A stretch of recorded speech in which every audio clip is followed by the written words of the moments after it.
My name is Edward Hagler. I'm a second semester grad student at North Carolina A&T. My research, I'm going to tell you a little bit about myself real first before we get to know a little bit more about you. My research is in actual social networking. I'm dealing with my professor right now, and he's finding relations using singular value decomposition matrices to find relationships between bookmarks and tags. So we're trying to find a generalization on everything and how people associate names with certain websites. So we're trying to generalize it down to where we can say there's 11 tags out there that can almost describe every website that's going to be out there. So that's kind of our research. So tell me could you first tell me your name and where you're from? Sure. I'm Dr. Phoebe Lenear, and I'm from the University of Illinois in Urbana-Champaign. And I'm originally from Chicago, South Side, of course. Yay. Okay, I'm from suburbs. All right. Yeah. All right. So what got you to get your doctorate out of anything? Oh, that's a long story, so I'll be brief since it's just a clip here. Well, I was always interested in math and science, and so since I was probably in high school, I knew that I wanted to be, an engineer or whatever. And so I attended the University of Illinois, which is known for the engineering school. And so I did my bachelor's and master's in general engineering, and with the focus on human computer interaction, HCI, and graphical user interfaces. And then that was the hard side of the science. And so one of the things I was interested in is training engineers to use different software. So I felt that I needed some kind of training background. So I went over to human resource education, technology education, and training. So I wanted to be able to, deliver excellent instructional design, excellent training templates or whatever, so that I can be an effective trainer. So that's how I got into the soft side of education. So what kind of research do you get involved in? Actually, it was in social networking. It was electronic mentoring.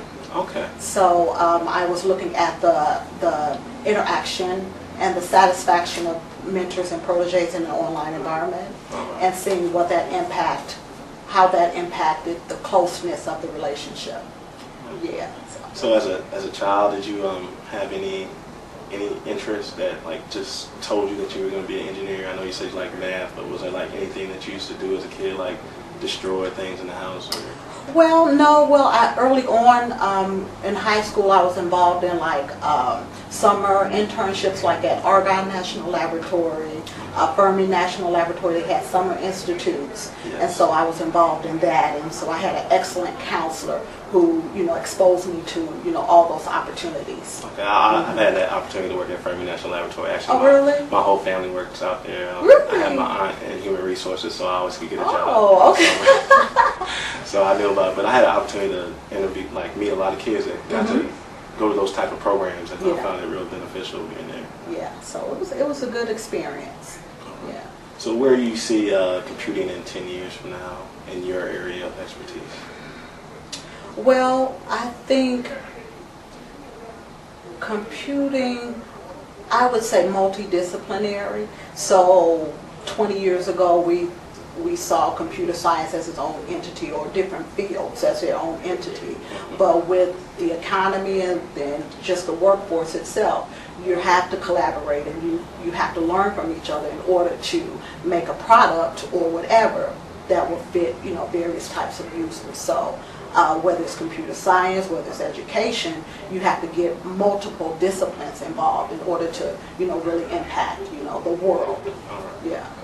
So did you find any trouble getting to where you're at today? And did you have any mentors or anything along your path to help you get where you're at? Well, that's a good question, because ironically, my mentor was not an engineer. And my mentor, she had a engineering background, and I also like to sing. So my mentor, she's a professor at the University of Illinois, Dr. Ollie Watts Davis, and she's a singer. She's a professor of music, so she was my mentor, and so I guess they call it the psychosocial part of mentoring. So she provided that social type of mentoring support that got me through, those engineering. Tough times. Yeah, those tough Late times. nights and all Yes, that. yes, Yeah, I know all right. about that. That encouragement. Well, that's good to know. So would you have any advice to give to any young student out there looking for an engineering degree? Yeah, persistence. Persistence. That is the key. So if you're persistent and staying focused, I think you can achieve anything, whether it's engineering, math, or music, or whatever. Just being persistent and knowing that this is what you want to do, and just to stick at it, stick to it. Yeah. So be persistent. You can make it. Well, I have to apply that persistence to myself Yeah. because I'm about to recently graduate with my master's. And Yeah. I'm considering my PhD. So Yeah. Keep on that track and be persistent. I'd say thank you for offering this time with us today. I appreciate it. Hopefully somebody out there learned something from I hope what so. you said. I hope so. It'll push them to achieve that Yeah. doctorate. Yep. Reach for the stars. Reach for the stars. All right. Thank you very much. Thanks so much. Good talking. Okay.